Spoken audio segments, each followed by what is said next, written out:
Hi ಹಾಲ್ ಪ್ರತಿದಿನ ನಮ್ಮ ಬಾಡಿಗೆ ಪ್ರೋಟೀನ್ ಮುಖ್ಯ ಆಗುತ್ತೆ. ಹಾಗಂತ ನಾವು ಪ್ರತಿದಿನ ಮೊಟ್ಟೆ ಮಾಂಸ ಅಂತ ತಿನ್ಕೊಂಡು ಕೂತ್ಕೊಳ್ಳೋದಕ್ಕಾಗೋದಿಲ್ಲ.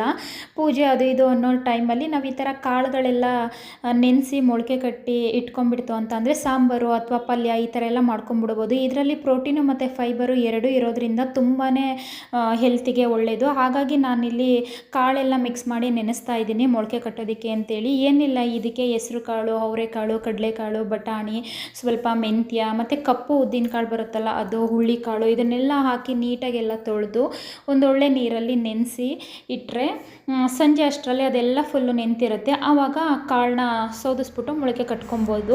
ಇಲ್ಲಿ ನಾನು ಸಪ್ರೇಟು ಹೆಸರು ಕಾಳನ್ನು ನೆನೆಸಿಟ್ಕೊಳ್ತಾ ಇದ್ದೀನಿ. ಇದನ್ನು ಸಪ್ರೇಟು ಮೊಳಕೆ ಕಾಳು ಬಡಿಸಿಟ್ಕೊಂಡ್ರೆ ತುಂಬಾ ಹೆಲ್ತಿಗೆ ಒಳ್ಳೆಯದು. ಅದರಿಂದ ದೋಸೆ ಮಾಡ್ಕೊಬೋದು ಅಥವಾ ಸಲಾಡ್ ಮಾಡ್ಕೊಬೋದು, ಇಲ್ಲ ಪಲ್ಯ ಮಾಡ್ಕೊಬೋದು. ಆ ಥರ ಮಾಡ್ಕೊಂಬಿಡ್ತೀನಿ ನಾನು ವಾರದಲ್ಲಿ ಒಂದಿನ ಆದ್ರೂ ಈ ಥರ ಕಾಳನ್ನೆಲ್ಲ ಮೊಳಕೆ ಕಟ್ಟಿ ಸಾಂಬಾರು ಮಾಡ್ಕೊತೀನಿ.